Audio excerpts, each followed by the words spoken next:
లక్ష్మీం క్షీరసముద్రరాజతనయాం శ్రీరంగధామేశ్వరీం దాసీభూతసమస్తదేవవనితాం లోకైకదీపాంకురాం శ్రీమన్మందకటాక్షలబ్ధవిభవద్బ్రహ్మేంద్రగంగాధరాం త్వాం త్రైలోక్యకుటుంబినీం సరసిజాం వందే ముకుందప్రియాం.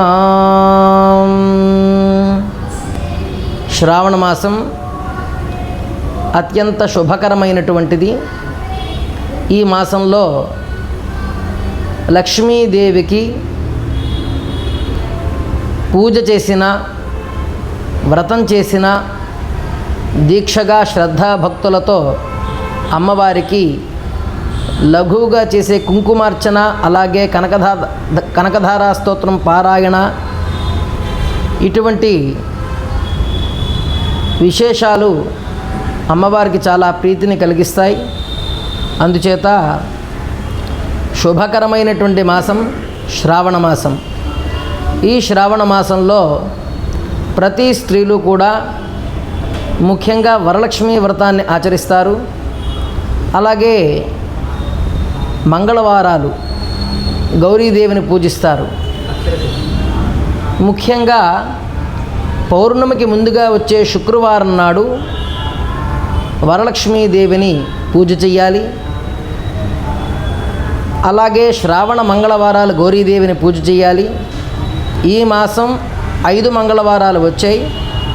అందుచేత 5వ మంగళవారం అమావాస్య అయినప్పటికీ కూడా 5వ మంగళవారం నాడు కూడా ఖచ్చితంగా మంగళగౌరీదేవి యొక్క వ్రతం పూజ చేసుకోవాలి. తదుపరి 5వ మంగళవారం నాడు కనుక ఎవరైనా పూజ చేయలేకపోయినట్లయితే వాళ్ళు వినాయక చవితి నాడు ఈ మంగళగౌరీదేవి యొక్క పూజ చేస్తే శ్రావణ మంగళగౌరీదేవి యొక్క మంగళవారాల పూజ పూర్తి చేసినటువంటి ఫలం కలుగుతుంది ఈ సంవత్సరానికి. అలాగే ముఖ్యంగా శ్రావణ మాసంలో లక్ష్మీదేవిని పూజ చేయుట చాలా శుభప్రదం.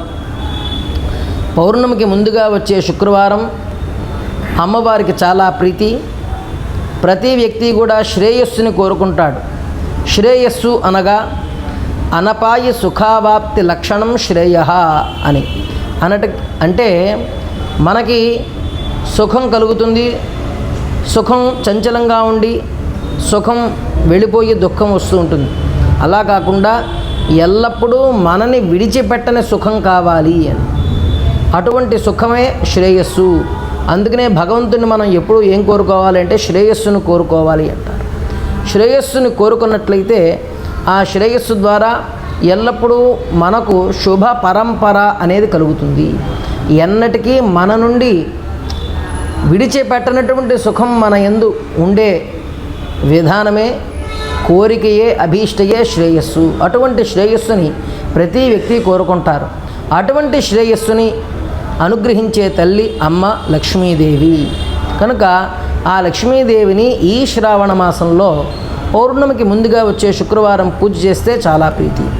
ఎందుచేత అంటే దీనికి వరలక్ష్మి వ్రత కథలో ఒక విశేషం ఉన్నది. ఏమని అంటే ఒక చారుమతి అనే స్త్రీ కుండినం అనేటువంటి పట్టణంలో తన యొక్క కాలకృత్యములు అన్నిటినీ కూడా చక్కగా బహుచక్కగా నేర్పరితనంతో నిర్వహించుకుంటూ ఉన్నది. ఆమె లక్ష్మీదేవిని పూజ చేస్తూ ఉన్నది. అలాగే గృహకృత్యములు, అలాగే భర్త అంటే దైవంతో సమానము, అత్తమామలు దైవంతో సమానము అనేటువంటి సాత్విక చింతన, ఎక్కువ విపరీతమైనటువంటి ఆలోచన ధోరణి లేకుండా తనకి కలిగినటువంటి సమయాన్ని, తనకి కలిగినటువంటి ఆ యొక్క మంచితనాన్ని చక్కగా వినియోగించుకుంటూ దుష్ట చింతన లేకుండా, దుష్ట బుద్ధిగా కాకుండా శిష్టాచార సంపత్తితో చక్కగా మెలగాలి, అందరితో మంచిగా ఉండాలి, సాత్విక లక్షణంతో ఉండాలి, శుభ ఆలోచనలతో ఉండాలి. ఎల్లప్పుడూ కూడా చెడు ఆలోచనలకి సావాసంగా ఉంటే చెడే మనలో నిర్మాణం అవుతుంది. ఎప్పుడూ మంచి విషయాలతో సావాసంగా ఉంటే మంచే మనలో నిర్మాణం అవుతుంది. కనుక ఆ శుభ పరంపరాగతమైనటువంటి విషయాలతో సంపర్కంగా ఉండడం చేత సజ్జన సాంగత్యం చేత ఆ చారుమతీదేవి ఎల్లప్పుడూ కూడా భగవత్ చింతనతో ఉండేది. ఆ భగవత్ చింతన అలాగే గృహస్థ ధర్మాలన్నింటినీ కూడా చక్కగా ఆ దంపతులు పాటిస్తూ ఉండడం, అందులో విశేషించి ఈమె చక్కగా ఆ యొక్క కార్యక్రమాలను నిర్వర్తించుకుంటూ ఉండడం, స్త్రీ ఏ విధంగా ఉండాలో ఆ విధంగా ఉండడం, చేతులు చూడగానే నిండైన చేతులు, చేతికి గాజులు ఉండడం, అలాగే కాళ్ళకి పారాణి, అలాగే మెట్టెలు, అలాగే పట్టీలు, అలాగే చేతికి గాజులు, ముత్తైదుగా ఉండాల్సినటువంటి శుభలక్షణాలన్నింటినీ కూడా సంపూర్ణంగా చక్కగా ఆ యొక్క నియమాల్ని పాటిస్తూ ఆమె ఆ గ్రామంలోనే అందరికీ కూడా చాలా మంచితనం కలిగినటువంటి స్త్రీగా మెలిగేది. అటువంటి స్త్రీకి తనంతట తానుగా లక్ష్మీదేవి స్వప్నంలో సాక్షాత్కరించింది. ఎక్కడైనా కూడా ఇంట్లో జ్యేష్ఠాదేవి ఉంటే, దరిద్రదేవత ఉంటే లక్ష్మీదేవిని మనం పిలిచినా కూడా రాదండి. మనం లక్ష్మీదేవిని ఎన్నిసార్లు ఆహ్వానం చేసినా ఇంట్లో జ్యేష్ఠాదేవి ఉంటే లక్ష్మీదేవి రాదు.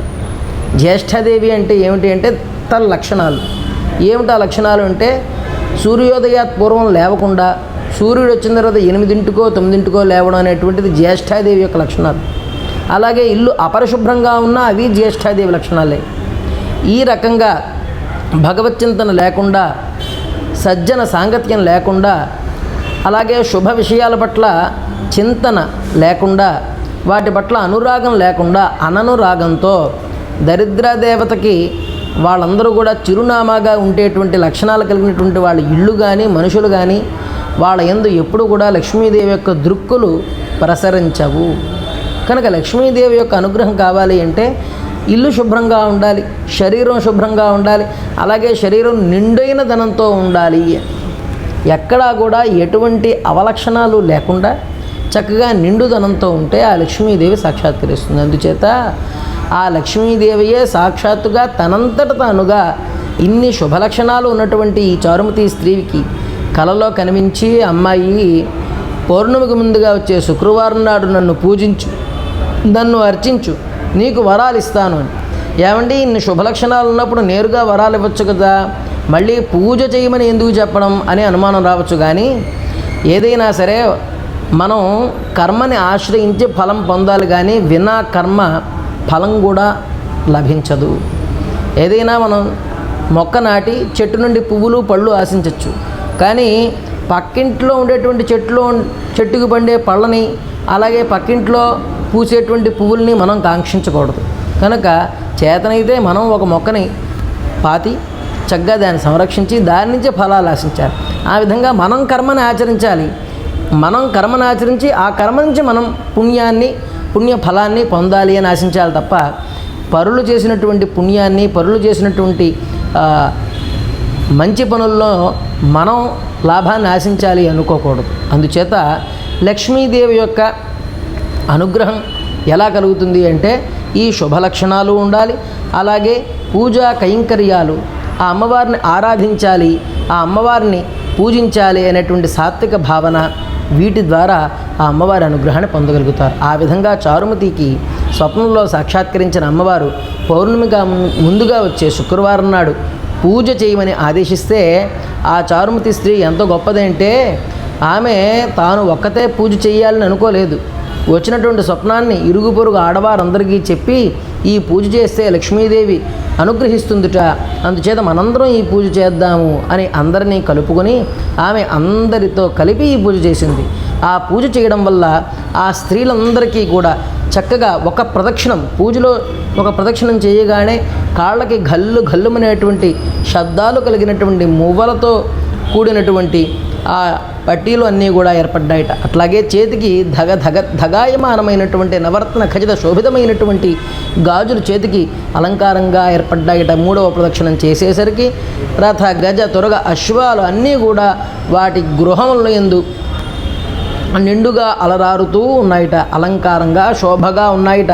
ఇంత వైభవాన్ని అమ్మవారి పూజ చేయడం చేతనే కలిగింది అని ఆ స్త్రీలందరూ కూడా సంతోషించి ఈ వ్రతాన్ని, ఈ పూజని మాకు ఉపదేశించిన ఈమె ఎంత అదృష్టవంతురాలో, ఎంత భాగ్యవంతురాలో కదా అని వారంతా కూడా మురిసిపోయినారు. ఆ విధంగా ఎవరైనా ఒకరు మంచి లక్షణాలతో ఉంటే వారిని అనుసరించిన వారు కూడా మంచినే పొందుతారు.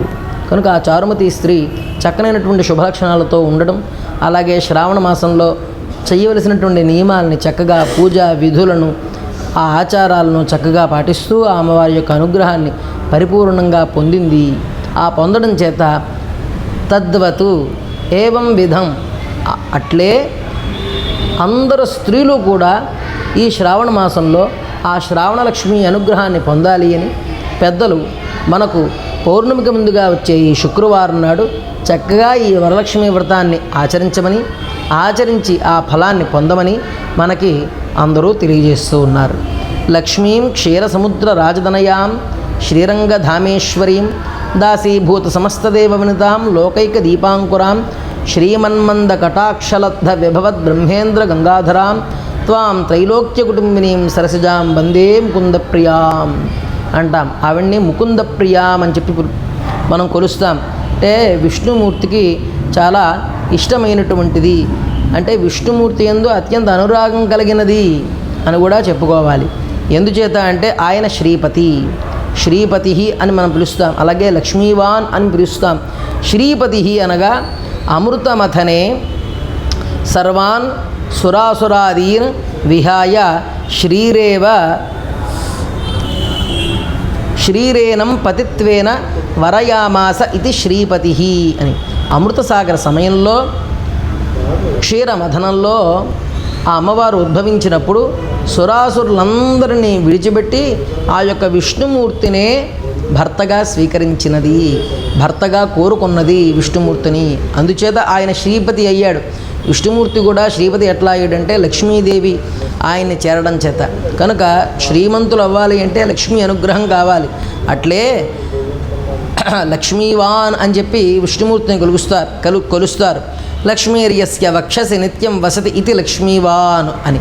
అంటే లక్ష్మీదేవి ఎప్పుడూ హృదయముందు నివసించి ఉండడం చేత ఆయన్ని లక్ష్మీవాన్ అంటున్నారు. అలాగే ప్రతి వ్యక్తి కూడా మమ వసతు గృహే సర్వమాంగళ్యయుక్త అని మనం కొలుస్తూ ఉంటాం. ఎలాగా అంటే అమ్మా తల్లి మమ వసతు గృహే, మా ఇంట్లో నీవు నివసించు. ఎలాగా అంటే సర్వమాంగళ్యయుక్త అని సమస్త మంగళములను మాకు కలిగిస్తూ సమస్త అభీష్టములను మాకు నెరవేరుస్తూ మమ్మల్ని ఎల్లప్పుడూ సదా రక్షించు తల్లి అని చెప్పి ఆ అమ్మవారిని ప్రార్థన చేస్తూ ఆ లక్ష్మీదేవి అనుగ్రహం పరిపూర్ణంగా అందరికీ కలగాలి అని ఆ యొక్క అమ్మవారిని ప్రార్థన చేస్తూ ధనమగ్ని ధనం వాయు ధనం భూతాని పంచచ ప్రభూతైశ్వర్య సంధాత్రీం ధనలక్ష్మీం నమామ్యహం. ఆ యొక్క లక్ష్మీదేవి అనుగ్రహంతో అందరూ కూడా చక్కగా వారి వారి కార్యరంగాలలో విజయాల్ని సాధించాలి అని మనస్ఫూర్తిగా ఆకాంక్షిస్తూ శ్రీ నమః లక్ష్మీదేవ్యే నమో నమః. ఓం స్వస్తి. మరిన్ని కథనాల కోసం సబ్స్క్రైబ్ చేసుకోండి మీ అక్షర శిల్పం.